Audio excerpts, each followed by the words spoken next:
We play a game real quick? Yeah. Of this grouping of 20. Mary Bankill. Well, obviously, I'm banging CSUN. We can't say any of this. What are we doing? I love The hottest cold open you've ever seen. I love me some CSUN. Okay. I digress. So This is why we don't have what's the game? sponsors. What's the Right here. What's the Right game that you here. wanted to play? This is it. What's the game you wanted to play? My game was better, but Yeah, we can't top that game.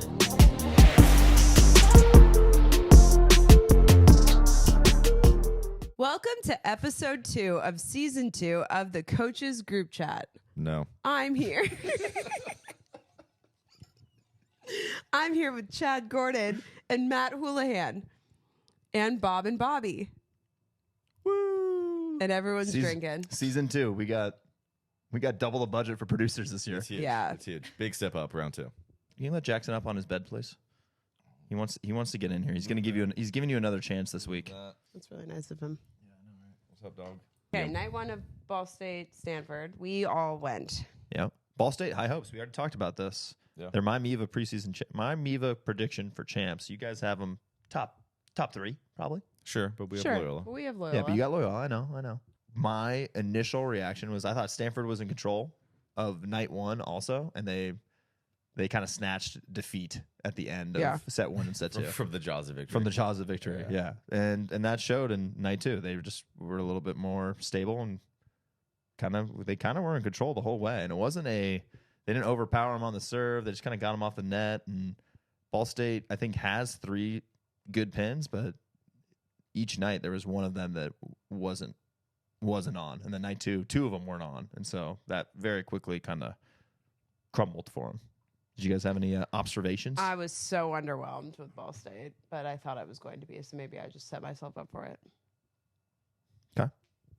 I thought Ball State was mostly in control in night 1. Like it didn't feel Well, they won 3-0, so that makes sense. that the math does check out on that. Yeah, but it just felt like, Stanford would get some good opportunity, they'd get touched in transition, and then Ball State would score on that next one. And like I didn't think that Stanford was blocking, in great spots or getting a lot of touches. And then night 2 we were watching at home. And I thought T did a much better job. Yeah. Right. Like finding the hot hitter, putting these guys in better situations, right? Like obviously you see Nate Clinton to win that match, right? Gets that super flat ball, joust, swipe, and What did Nate Clinton hit on the weekend? Oh, he's definitely above 350. yeah, he was He was low volume in night 1. Unreal. Night 2, he had a little bit higher volume, but he was still. I thought he hit in the 400s. so He was good. he was much cleaner night 2, So which is super cool. cool. But yeah, I mean obviously like Mo went off, like Taylor was playing much better night 2. Yeah. Like That's that the was a difference. big- That's the I difference. agree. I maker. agree with you. I think T played way better in the second match of it. But yeah, the thing that I took away from it was like I don't think Ball State they're not top 5. No. But I think they're top 10. I think Loyola and them are probably in that top 10 range. Not that hard to be top 10 in men's volleyball, honestly. there's only like 20 It's like, two teams. Yeah. it's like Take it you're- easy over there. Yeah, but there was a couple other top 15 matchups throughout the second weekend of full volley. You guys see Ohio State lost. Did to you BYU. watch any other volleyball? I caught I got on Volleymetrics and I watched like a set of a few different things. Like BYU looked all right. Like Keone's playing pretty well. I saw Penn State dropped both. Both Lewis and Loyola. Yeah, Yep. Yeah. And then I watched a little bit of Loyola because I wanted to verify. not know nothing. Yeah, I feel like the Penn State arc, though, is like that. of course. Yeah, It's just like they can get beat up on, figure it out. It's just Yeah. about winning their They're conference. not worried about They're RPI. not worried They're about not that. worried They're about not- like out it's of- kind out of of a conference nice record. like road to getting there by the end of like trying to you give yourself space and time. Yeah. A lot of these other teams in these big conferences, they like need these big wins early.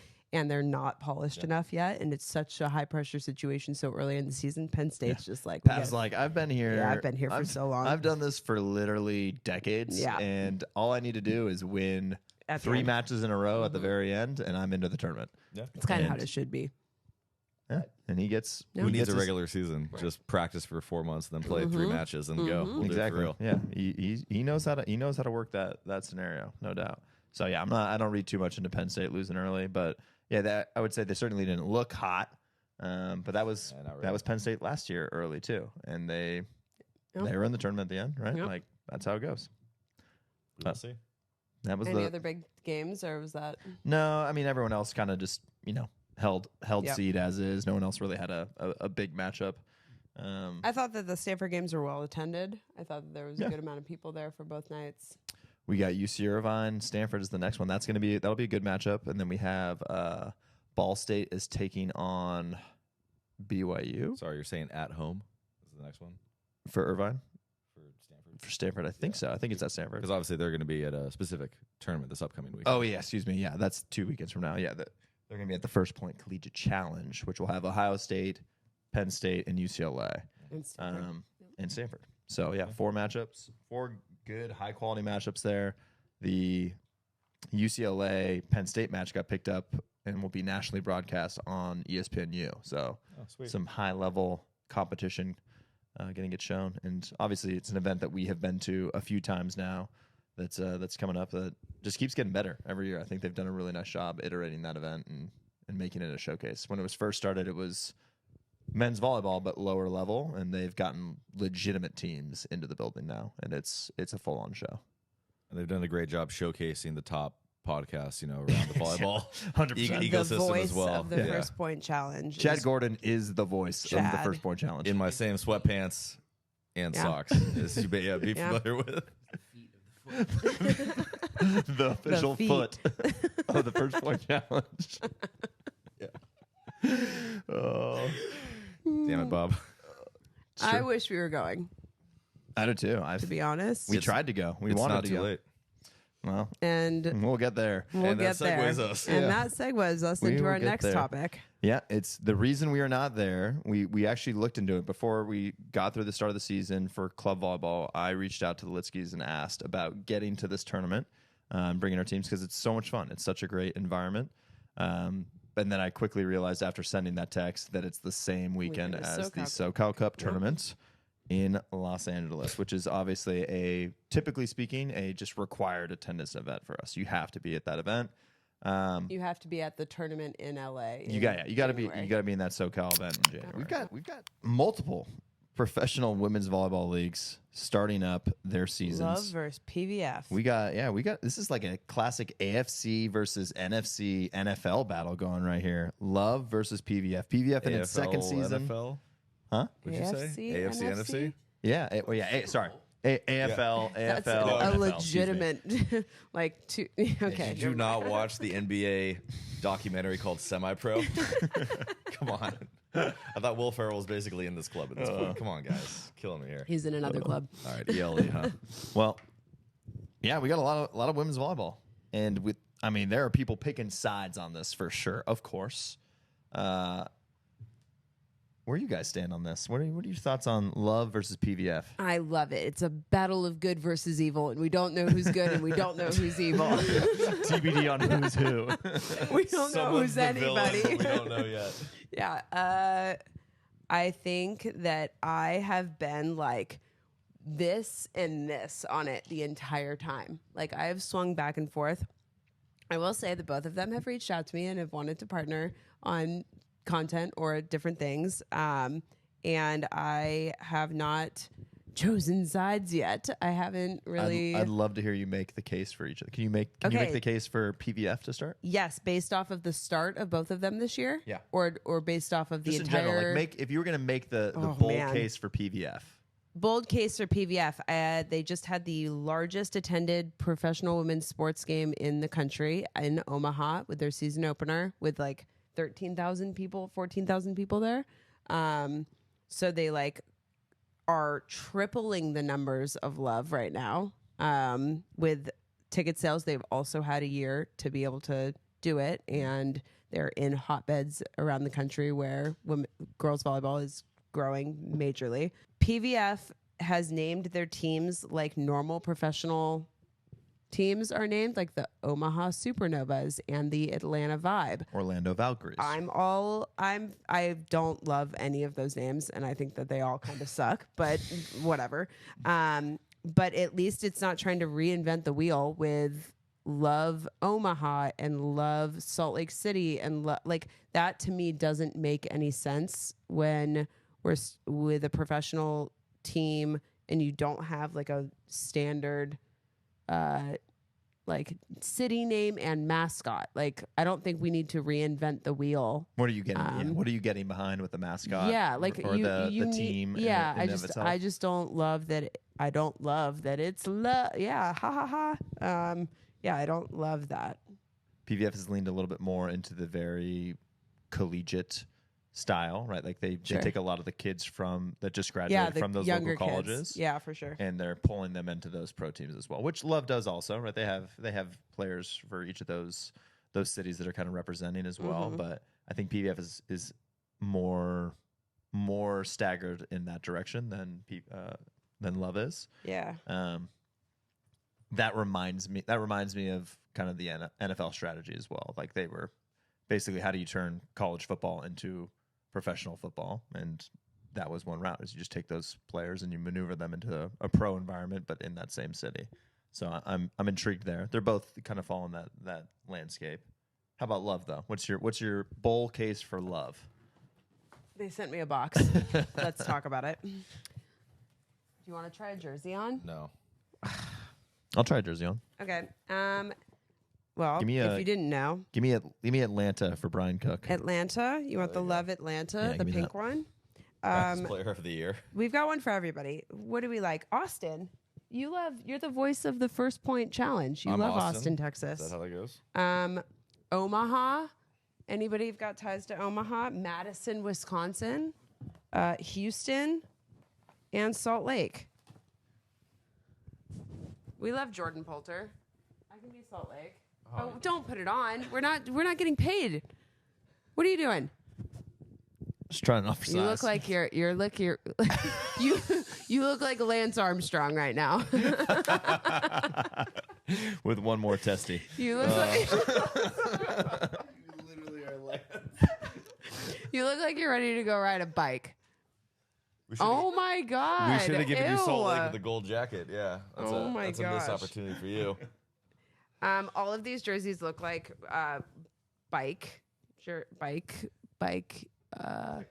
cyclists. It's not coming off. It's permanent. Can you not do that on camera? Oh, please do it on camera. Mom, rip it. Mom, help. It rips. Mom. Branding is professional. I don't love it. All Like- right, who wins the branding battle? You give that to PVF? No, I do give it to Love because Love. I will say that when we went to the Final Four, it was like Love Central. Like it was everywhere. Their activation at the Final Four was like off the charts, and PVF was like a little rundown nothing there comparatively. Yeah. So in front of volleyball people, they're hosting the Love Party with Adidas, and they're doing it right. I think that it's a little wholesome for me. Maybe that's good for the sport to get young girls excited about it and make it a little bit more feminine, because I do think that volleyball is a more feminine sport. I don't know. I go back and forth on it because I like the effort put into the branding. I don't like these hieroglyphics that are on each of these jerseys. And like, there's just something. Maybe I'm wrong though, because branding can take shape and form into different things, and it could be amazing. It's definitely non-traditional. I'll give you that, right? It's not your traditional professional sport type of brand engagement. Yeah. But hey, they sent me jerseys, so that was nice. Chad, what's your perspective? I know you've got some. Volley Station works with all these leagues. I love everybody. Everybody's doing great. You love everybody. Everybody up. loves everybody. A Everybody lot of loves reference ELE. to. A lot of If you haven't reference. seen Semi-Pro with Will Ferrell from You want to take that? about Some dust on 14 that, years ago. It's a great feature film. Check it out.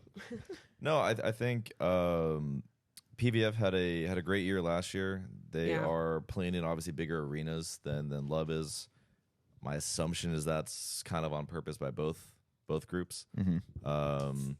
But I heard from people that were at the finals for PVF last year. It was really well attended. It was a great event. They have good entertainment while the game's going on. Mm-hmm. So I think people are happy with that.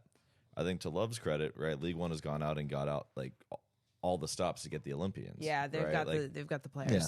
So I think when you look at it from 10,000 feet, you're like, oh, well, they partnered with Adidas and they got all the Olympians and they're doing all these things and they picked up, Sarah Franklin's playing in Madison and Maddie Skinner's playing in Texas and like all this kind of stuff. Like, oh, they're checking those boxes.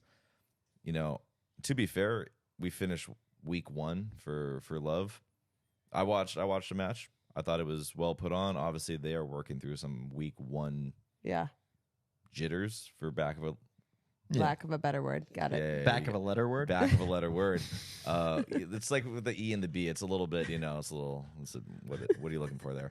But no, I mean, I think it's going to come together for them. I'm excited that PVF is still having another good start to their season. Yeah. Mm-hmm. I don't know who wins. A lot of people talk like, hey, is there some merger down the road? Right. Mm-hmm. Again, boom, semi-pro.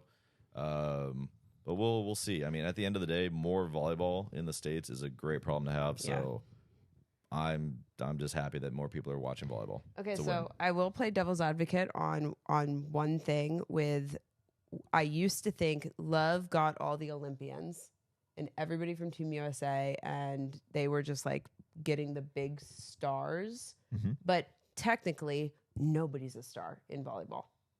And so there hasn't been somebody that is really like Caitlin Clark-esque popped off yet and like really made a name for themselves outside of the volleyball world yet in a major way. Skinner might be one of the only, maybe Harper Murray, maybe Kelsey Robinson Cook has got Sure, she's like- got a good a sizable following. Sure. Okay, so but these are like volleyball people and it's not a huge following outside of the volleyball world. Agreed or not agreed? I get where you're going. Do you agree or no? Yeah, I mean, even like a Jordan Larson, right, is like, Best player in the world and like huge in Nebraska. If you're from but like the people US, though. outside of the volleyball world can't name a volleyball player. Yes. Okay. Yeah. I think that for sure. Right. So- People okay, in the U.S. don't and that's what I'm know talking about. volleyball on a casual viewership fan basis. Of course. Correct. Yes. So Carrie Walsh. Sure. That'd be about it. Yeah, that's about it. Some beach volleyball Olympian. Yes, 100%. So for me, I almost think that everybody's on a level playing field with it Mm-hmm. because when the normal viewer looks at it, volleyball is volleyball, and both of them are at very high levels. And the difference between them may be a little bit, but it's not a ton. Sure. And so you have somebody like Allie Batenhorst, who is a star in Nebraska, and all of a sudden some of these players put like some really effort into their social media and they go viral for something, and now all of a sudden they're getting fans to come in, and it becomes this like effect of all of a sudden they're wearing crazy outfits and it's this whole big show. Then all of a sudden PVF or Love, it might not even matter. Right. So you're saying basically volleyball talent level wise, Love is probably a little bit ahead there For because sure. they have they've got the Olympians. But that might not even matter. But because there isn't a true transcending superstar on any of these leagues yet, Yep. that it to a casual viewer it probably doesn't matter much. Correct. Okay. I can see that argument for sure. Do you need to be on, ESPN the Uno instead of ESPN the Ocho, right, to get Caitlin Clark kind of fame? Well, Caitlin Clark is a kind of a bad example because Caitlin Clark is the best player in basketball was the best player in basketball for college.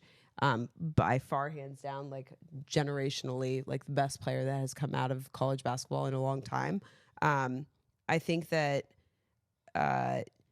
LSU basketball and that whole thing is a little bit better of an example because you've got like an Angel Reese and people who are, yes, they're upper echelon of like players, but they may not be the complete best in the like of everybody. But they're putting on a show and they've got this coach that's crazy and they've got all this stuff going on around them. So I think that could have happened anywhere if they put some like real effort into the branding of what was going on. And LSU women's basketball did do that. And so I do think that all of these professional teams are kind of on a level playing field of like, if somebody does a really good job with it, they could become a sensation and be really good for the sport. And it might not matter what the league is to the normal. I'm talking about to the normal everyday person walking down the street. But hey, I'm definitely interested in partnering with somebody. I just don't know who yet. So weird. Matt and I have also neither been reached out to by either league. Actually, that's weird. Actually, Athletes Unlimited and I just signed an exclusive deal. So To I'm what? playing fantasy volleyball for the rest of my life. I'm still available. You're still available. Okay, we are looking at the AVCA rankings that came out today. UCLA number 1. Yes, no. Yeah. You win it last year. You haven't lost. You keep it. Yeah. Yes. Okay, we're all in agreement. Long Beach number 2. Yeah, sure. I'm in on that. Oh, Long Beach number 2. Bobby, you're messing with us, Bobby. Bobby's having technical difficulties. Get out of here. Bobby, do less. You just asked her to do way too much there, Bob. I know you can't see without glasses. Neither of us Let me dictate for you. UCLA 1, Long Beach State is the current number 2. Okay. I think that's good.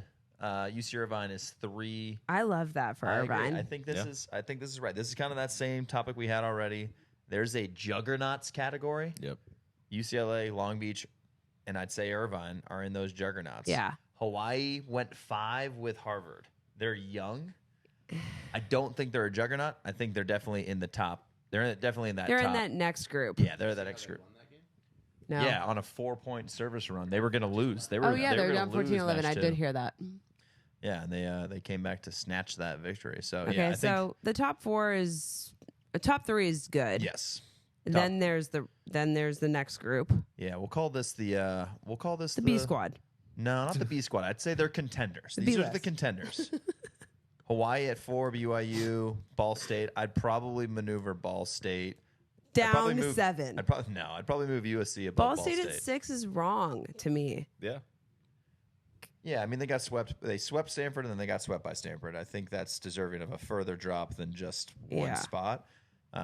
USC, a lot of high hopes for them. A lot of talent on that I like roster. USC around there. Yeah, I don't mind I would that. put them ahead of Ball State. Sure. Sold.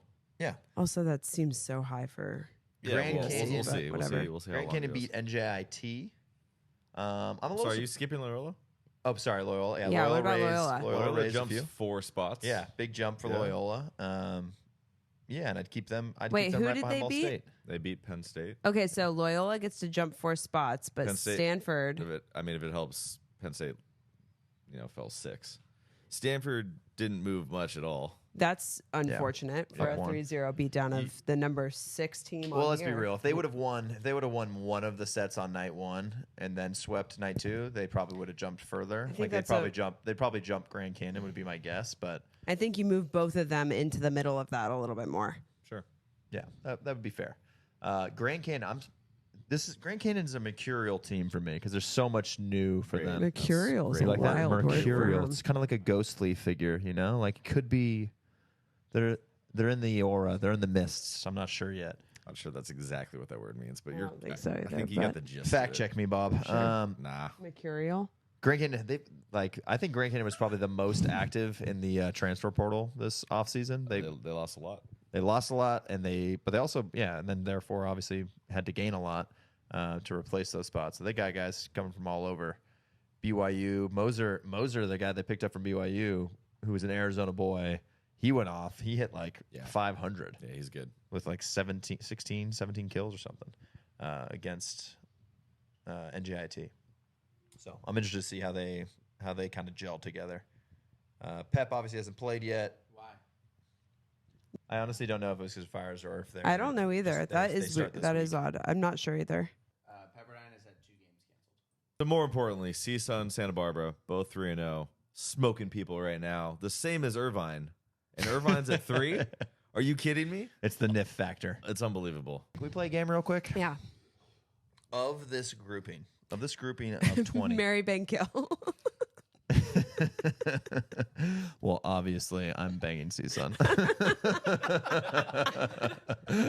We can't say any of this. What are we doing? I love The hottest cold open you've ever seen. me some CSUN. All Okay. I digress. So This is why we don't have what's the game? sponsors. What's the Right game? here. What's the Right game that you here. wanted to play? This is it. What's the game you wanted to play? My game was better, but Yeah, we can't top that game. I'm like, who would you not want to see in the playoffs? ooh, yeah, I don't want to You see don't wanna see Loyola. Loyola? Is it just Parker Van Buren that makes you iffy on that? It's the checkout side as well. I don't want to see CSUN. Honestly, depending on how BYU kind of trends, like could be dark horse to like take down one of those big guys. Yeah. Like, I don't know. I mean, they probably got like 4 23-year-olds starting for them. Yeah, that usually helps. Who? BYU. What matchup do you want to see the most? Hawaii BYU might be a matchup that I've got to see. I want to see Keone versus Charlie. I want to see UCLA Irvine. UCLA Irvine. Yeah, I do want to see Keone versus Charlie. That for sure. That's fun. Keone. Besides Keone versus Charlie, I want UCLA in like Long Beach. Yeah. I mean, Yeah, that's UCLA like a layup. Long Beach is like Of course, yeah. boring Let's not- story to That's me, the though. easy. That's the easy storyline. I'm interested to see USC play like one of the top Sure. like 4 teams. Yeah. Like I want to see if they're like really built for that. I mean, in the tops, obviously you got UCLA defending, right? Can they back to back? You got Long Beach State with Nikolov that are going to be it's national championship or bust for them, and it's most like my guess would be a one and done for Nikolov. For Irvine, it is they're knocking on the door. They have the National Player of the Year returning. Can he manufacture or even step up to the next level? Who's setting for them right now? They've got Joe Carlos setting for them. Ah. So another yeah. Can they How old get is it done? Joe Carlos now? I feel like he's like 27. 29. I don't know. He's been there fifth for a year while, fifth year right? senior. Fifth year senior. Got it. That makes sense. Yep. Hawaii, a lot of changes for them. They're pretty young, but they have a lot of physicality. They got the French outside. They got the Bulgarian opposite. They got Tread in his second year. Yep. I want to the kid say on the bench that's flipping off the camera. They got everybody. they got double birds being thrown to Why Spectrum wasn't Sports. that one of the docket items? I mean, Honestly, Yeah. Some good stuff. There's some good stuff out there. But yeah, if anyone's got a good storyline for us to follow, send it our way. send it our way. We'd love to follow it.